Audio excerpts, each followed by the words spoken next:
นี่หัวหน้าทีมเด้อไอ้โป่งหัวหน้าทีมเอา ยูนี่รถเป็นยังไงล่ะต้องไปหนทางใดนะกุ้งซีมาพี่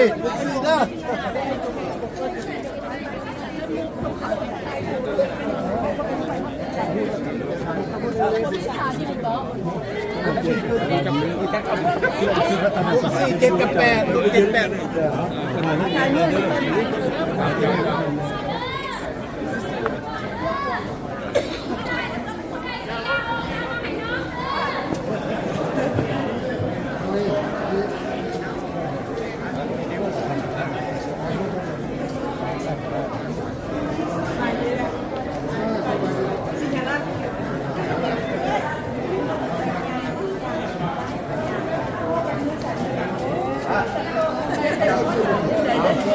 นะ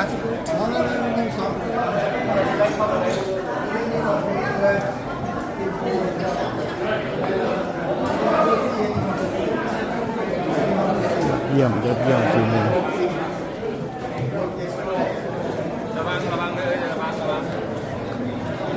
ตอนนี้เขาได้ย้ายเข้ามาในของผลิตภัณฑ์แล้วดีพอห้องนี้ที่ได้ประมาณใน2 เมตรคือ3 หรือ 3 เมตรเลยเนี่ย3 เมตรเลยงาม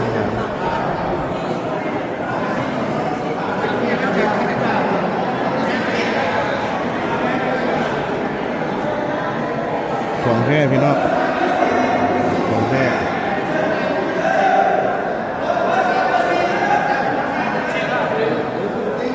เสียงอยากรบกวนเสียงคนได้มาหลายคน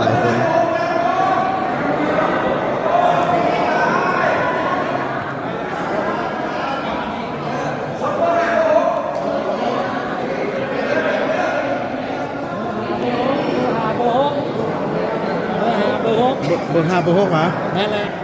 รถเบอร์5เบอร์6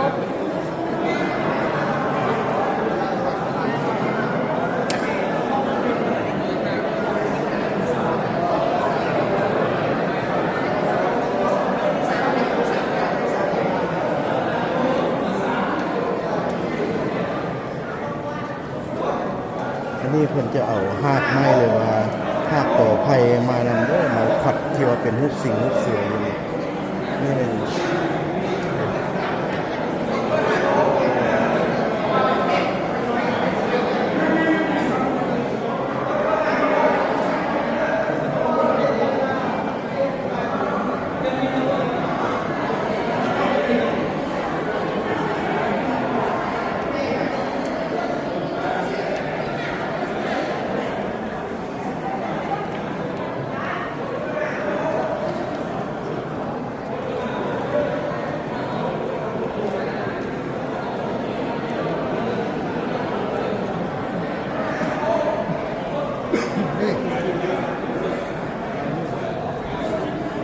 ตอนนี้เขามายืนอยู่ในหอผลิตภัณฑ์แล้วอันนี้นี่จะเป็นไม้สิ้นเดียว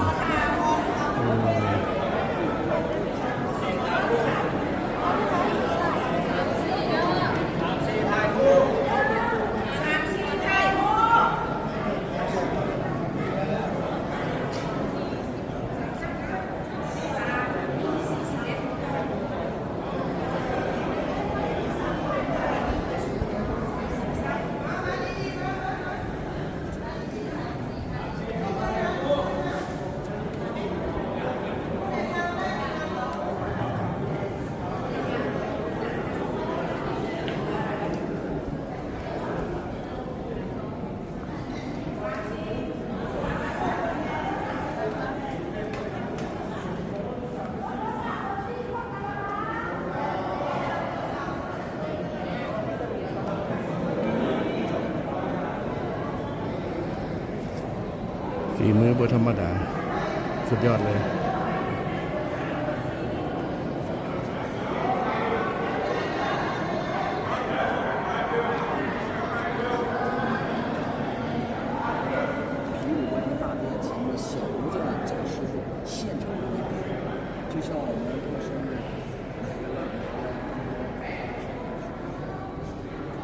ส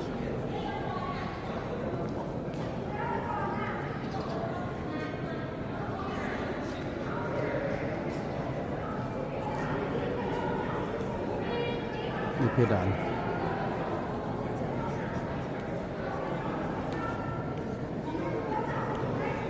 รูปทรงหนาแน่นดี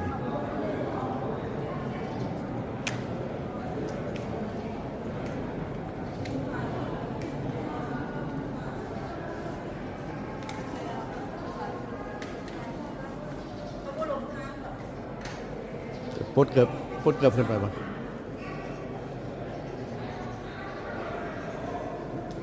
เดี๋ยวเขาสิยางเข้าไปบอลที่ว่ามีพระอยู่แต่ว่าต้องได้ปลดเกือบสบายดี เพื่อนบอกให้ใส่ขาตั้งกล้องเลย ฮะ เพื่อนบอกให้เอาขาตั้งกล้องเขา บอยขาตังกองเขาให้จับได้นั่นบ่เพิ่นว่าให้ปลดสันแต่ว่าทายได้นั่นบ่ ถ่ายได้เต็มให้เอาขาตั้งกล้องเขา โอ้ ขาต้องกล้องไทยบ่ได้ ทายบ่ได้ โดยไทยบ่ได้ แต่มีแต่ปลดออกเนาะ โดย ปลดออกได้แมันบ่ โดยได้ โอเค แล้วก็สามารถใช้แฟลชได้ เจ้าเอาสิได้ปลดขากองออกซะนะเพิ่นเพิ่นบ่ให้ใส่ขากอง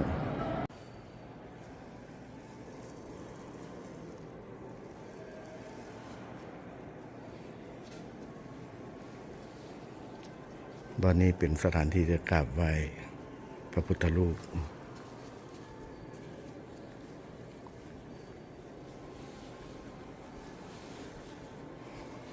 เพราะว่าจะเป็นของใหม่ของเก่าอยู่นี่เบิดเด้อเนี่ย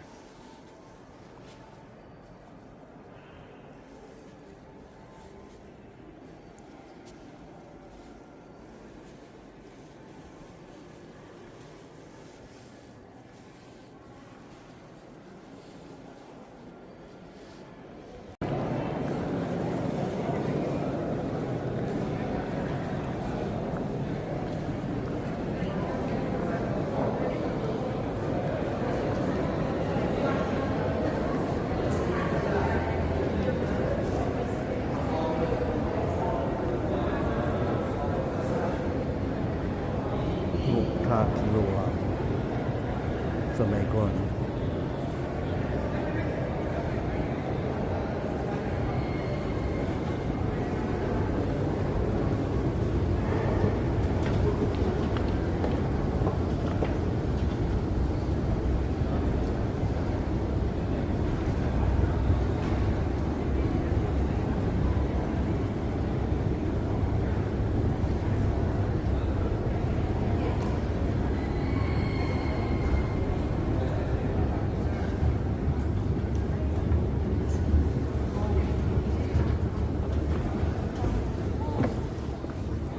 อันนี้เขาย่างเข้ามาในโซนที่สอง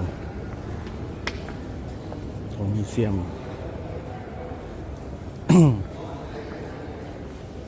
อันนี้ซีเมนต์น่ะไม่ลำเดียวเขาจะมาเห็ดเป็นอาร์ตอยู่นี่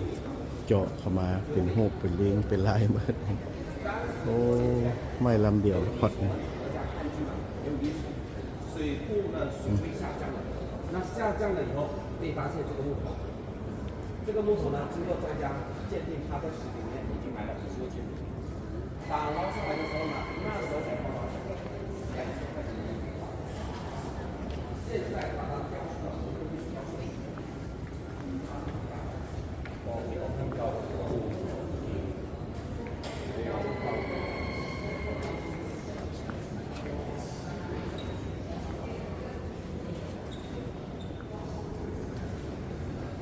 อันนี้จะเป็นโซนอย่างต่างหากอีก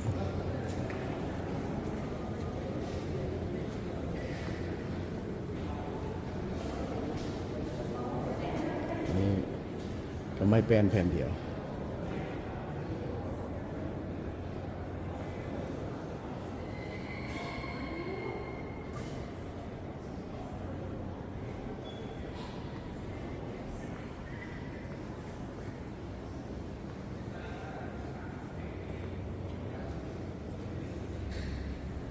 อยู่ข้างในจะเป็นประมาณนี้แหละพี่น้อง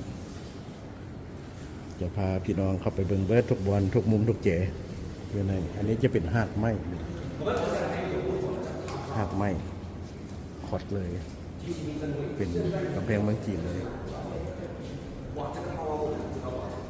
？20多年前的时候，一个套花木，比如说像这个木头，阿花木头，像这个是阿花木头，艺术教学，20多年前的时候才能搞起来，28不到，现在卖。